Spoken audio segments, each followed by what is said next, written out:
अस्सलाम वालेकुम स्टूडेंट्स।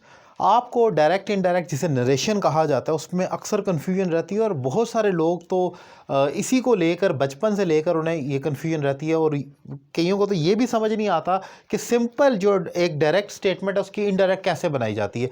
तो आज मैं इसी टॉपिक डिफाइन करूँगा और फिर series wise one by one सारा ये जो वीक होगा हम डायरेक्ट इनडायरेक्ट को ही डिस्कस करेंगे इसी सीक्वेंस में। आज जब मैं स्टार्ट कर रहा हूँ पॉइंट से वो ये है कि डायरेक्ट इनडायरेक्ट हमने करना है जब हमारी रिपोर्टिंग स्पीच प्रेजेंट, बल्कि इसमें एक चीज़ और भी ऐड कर लें, प्रेजेंट या फ्यूचर में हो। तो अच्छा, डायरेक्ट इनडायरेक्ट को समझाने से पहले एक चीज़ आपको बताऊँ, बात करने के या सुनने के या लिखने के दो तरीके हो सकते हैं। एक तो ये है कि मैं बोलूँ और आप मुझे सुन लें, ये तो डायरेक्ट हो गया। जो मैंने बोला एज इट इज़ आप सामने बैठे हैं, आपने वो सुन लिया, इसे डायरेक्ट कहेंगे। मेरे मेरे लफ्ज़ आपके कानों तक पहुंच गए, समात तक, तो ये डायरेक्ट है। लेकिन एक बात ये है कि मैं बोलूं आपको और उसके बाद मैं चला जाऊं रूम से बाहर, घंटे बाद या 5 मिनट बाद या 10 मिनट बाद या 10 दिनों बाद कोई और शख्स आपके पास आए तो आप उसको मेरी बात बताएं, that is called an indirect statement. वो इनडायरेक्ट है। डायरेक्ट जो मैंने बोली और आपने सुनी, इनडायरेक्ट जो मैंने आपको बोली और चला गया फिर आपने किसी और को रिपोर्ट किया, वो इनडायरेक्ट है। अब इसमें डायरेक्ट इनडायरेक्ट सीखने से पहले आपको जो फ़िक्रे का सेंटेंस स्ट्रक्चर है, पहले उनके नाम मालूम होने चाहिए, ताकि जब हम उनको उनके नामों से पुकारें तो आपको पता हो कि ये है क्या चीज़ असल में। तो ये जो हमारी स्टेटमेंट है इस पर ज़रा गौर करें। He says you are a liar, वो कहता है कि तुम झूठे हो। ये हमारी एज अ होल इसको हम डायरेक्ट कहेंगे। क्यों इसको डायरेक्ट कहेंगे? क्योंकि ये पूरी स्टेटमेंट एक ही शख्स वो कहता है और उसके बाद इन्वर्टेड कॉमास के अंदर बंद है। ये इन्वर्टेड कॉमास ऐसे ही हैं, आप इसको समझ लें जैसे पुराने दौर में, और अब तो मोबाइल्स में आ गया, टेप रिकॉर्डर होता था, अब आपके मोबाइल में रिकॉर्डिंग होती है। तो वो टेप रिकॉर्डर जो होता है, जब आप किसी की रिकॉर्डिंग करते हैं तो as it is recording save हो जाती है। अगर उसमें आपने किसी को गुस्से से हाई टोन में कुछ बात कही है या प्यार से समझाया है या आहिस्ता बोला है या ऊंचा बोला है, एज इट इज़ आवाज़ आई, वो इनडायरेक्ट नहीं हो सकती। सेम इन्वर्टेड कॉमास उसी जो टेप रिकॉर्डर है उसकी तरह इसके अंदर जो स्टेटमेंट है वो एज इट इज़ आएगी, उसमें चेंजिंग नहीं होगी और इसीलिए उसको डायरेक्ट कहा जाएगा। जैसे मैंने कहा ना, आप टेप रिकॉर्डर में अगर रिकॉर्ड करते हैं वो डायरेक्ट है, बिल्कुल जिसकी आवाज़ है बिल्कुल डायरेक्ट वही पहुंचेगी आगे। तो ये जो हिस्सा होगा जो इन्वर्टेड कॉमास वाली स्टेटमेंट है, इसको एज अ होल हम डायरेक्ट स्पीच कहेंगे नरेशन में। इस के अंदर घुसकर अगर हम देखें दोनों हिस्सों को, तो ये वाला जो हिस्सा है, ही सेज वाला हिस्सा जो होगा, इसको आप कहते हैं रिपोर्टिंग स्पीच। यानी कि ये जो होता है ये रिपोर्ट करने वाला होता है, जो बंदा बाहर से बता रहा है ये रिपोर्टिंग स्पीच है, रिपोर्ट करने वाला जो है। और जो इन्वर्टेड कॉमास के अंदर बंद है, जिसको मैंने वो टेप रिकॉर्डर वाली एग्जांपल दी, इसको आपने हमेशा क्या कहना है? रिपोर्टेड स्पीच क्या कर इसको पुकारा जाएगा। और ये बुक्स में भी ऐसे ही लिखा होता है। तो इसलिए जब आए तो आपको मालूम, रिपोर्टेड का मतलब है रिपोर्ट हुआ हुआ। जैसे मैंने कहा ना, टेप रिकॉर्डर में जो बंद हुआ हुआ है ये चेंज नहीं हो सकता। तो फिक्रे के दो हिस्से होंगे, इसको रिपोर्टिंग स्पीच कहेंगे यानी कि रिपोर्ट करने वाला है, और जो उसके अंदर बंद है उसको रिपोर्टेड स्पीच कहा जाएगा, रिपोर्ट हुआ हुआ। तो ये दो हिस्से तो इसमें हो जाएंगे। अब जब मैं बार बार रिपोर्टिंग स्पीच और रिपोर्टेड स्पीच कहूँ तो आपको मालूम होना चाहिए कि मैं क्या कह रहा हूँ, इसलिए मैंने उसको पहले थोड़ा सा रेफरेंस दिया।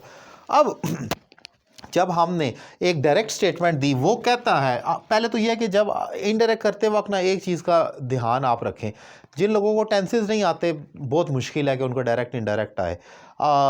जिन लोगों को टेंसेस के एग्जैक्ट ट्रांसलेशन भी नहीं समझ आती उनके लिए भी बहुत मुश्किल है, क्योंकि जब आप डायरेक्ट स्टेटमेंट पढ़ते हैं और उसका मीनिंग सही पता होगा तो ही इनडायरेक्ट करने के काबिल होंगे, रट्टे से नहीं हो सकता। जैसे मैंने एक सिंपल सी एग्जांपल लिखी है मैंने ताकि इजी रहे। ही सेज, वो कहता है तुम झूठे हो। जब हमने इसका इनडायरेक्ट करना है तो एक तो इन्वर्टेड कॉमास हट जाएंगे, उसकी जगह दैट आ जाएगा। He says that I am a liar. अब इसमें ज़रा गौर करें, जब आपने इनडायरेक्ट करना है तो एक तब्दीली तो इंपॉर्टेंट है वो करनी है, वो दैट लगाकर इन्वर्टेड कॉमास हट जाएंगे। वो जो जैसे मैंने कहा ना, वो टेप रिकॉर्डर से आप डायरेक्ट आपने किसी को रिपोर्ट करना है, तो ये इसकी उर्दू ज़रा गौर करें। वो कहता है तुम झूठे हो। एक चीज़ याद रखें, मैं अपने स्टूडेंट्स को हमेशा ना एक ज़्यादा तो रट्टे नहीं लगवाता इस कंसेप्ट में, लेकिन एक जब बहुत ज़्यादा फ्रस्ट्रेटेड हो जाता हूँ, थक जाता हूँ उनकी गलतियाँ देखते, चेंज ऑफ प्रोनाउन में ये जो यू है वो दे में जाएगा, दे वी में जाएगा, यू आई में जाएगा। तो इस किस्म की जब गलतियाँ होती, मैं उनको कहता हूँ एक चीज़ तो कम से कम लिख लें अपनी कॉपी पर और 10 दफ़ा लिखें। जब भी कोई दूसरा सेकंड पर्सन प्रोनाउन जैसे कि ही है या शी है, कोई दूसरा है, जब भी कोई दूसरा अगर आपको यू कहेगा तो वो आई होगा। फिर रिपीट कर रहा हूँ, लिख ले अपने पास, जब भी डायरेक्ट इनडायरेक्ट में कोई दूसरा यू कह रहा है तो इट मीन्स इनडायरेक्ट में वो आई को ही मुखातिब है। और इसकी आप एक आसान एग्जांपल ये ले सकते हैं कि वो कहता है कि तुम झूठे हो, वो कहता है कि तुम झूठे, उसने किसको कहा, उसके आगे कौन खड़ा था, तुम, वो मैं ही था। फिर तो याद रखें, अगर ज़्यादा समझ नहीं आती तो जब भी इनडायरेक्ट में कोई दूसरा यू कहेगा तो वो आप इनडायरेक्ट में अपने आप को ही रिपोर्ट कर रहे होंगे, उसने आपको कहा। जैसे he says you are a liar, जब हम इनडायरेक्ट करेंगे तो मैं कहूँगा ही सेज दैट, उसने मुझे कहा था आई एम अ लायर। इसका इनडायरेक्ट इस तरीके से, यानी कि वो कहता है कि मैं झूठा हूँ। इंपॉर्टेंट पॉइंट है इसमें, जब हमने डायरेक्ट कहा तो वो कहता है कि तुम झूठे हो, लेकिन जब मैंने उसका इनडायरेक्ट किया तो वो कहता है कि मैं झूठा हूँ। ये इसकी स्टेटमेंट बन जाएगी। फिर एक और एग्जांपल देखें, जैसे they say we have done our work, वो कहते हैं कि हम अपना काम कर चुके हैं। हम जब लिखेंगे इनडायरेक्ट करेंगे तो हम इसका ये कहेंगे दे से दैट, एक तो इन्वर्टेड कोमास हट गए, दे से दैट। अब उन्होंने अपने आप को वी किया, इधर ये ब्लंडर नहीं माना कि आप छलांग मार के बीच में कूद जाएं, आप वी लिख दें, उन्होंने अपने आप को वी किया। आप कहेंगे they say that they have done their work, आपके लिए वो दूसरे जो सेकंड पर्सन है वो दे के लाएंगे। यानी कि उर्दू में अगर गौर करें, वो कहते हैं कि हम अपना काम कर चुके हैं, लेकिन जब आप इनडायरेक्ट करेंगे तो आप कहेंगे, वो कहते हैं कि वो अपना काम कर चुके हैं। जो चेंज ऑफ प्रोनाउन की चेन है ये बहुत इंपॉर्टेंट है। ज़्यादातर 90% स्टूडेंट्स को, अब इसमें क्या है, टेंसेस तो सीधे सीधे हैं, प्रेजेंट, पास्ट और फ्यूचर, या मॉडल वर्ब आ जाए, कुछ भी आ जाए, उसमें तो कन्फ्यूजन नहीं होती। मसला जो ज़्यादातर 90% लोगों को होता है वो ये होता है कि ये प्रोनाउन कैसे चेंज कर रहे हैं। तो इसकी एक शॉर्ट सी ट्रिक है जो मैं हमेशा स्टूडेंट्स को समझाता हूँ कि आप ये याद रखें, जब भी कोई दूसरा यू कह रहा है वो आई को ही कह रहा है, उसके आगे मैं ही खड़ा हूँ। और इसके अलावा जब आप किसी दूसरे को कुछ कह रहे हैं, मतलब आई से या वी से, हम अगर किसी दूसरे को जो कुछ भी कहेंगे इनडायरेक्ट में वो ही रहेगा। ये नहीं हो सकता मैं आज किसी को यू कह रहा हूँ तो कल वो मेरे लिए यू कोई दे बन जाए। मसलन I say you are a liar, indirect करूँगा तब भी मैं यही कहूँगा I say that you are a liar. मैं ये नहीं कह सकता I say that he is a liar, we are a liar, मतलब चेंज नहीं हो सकता।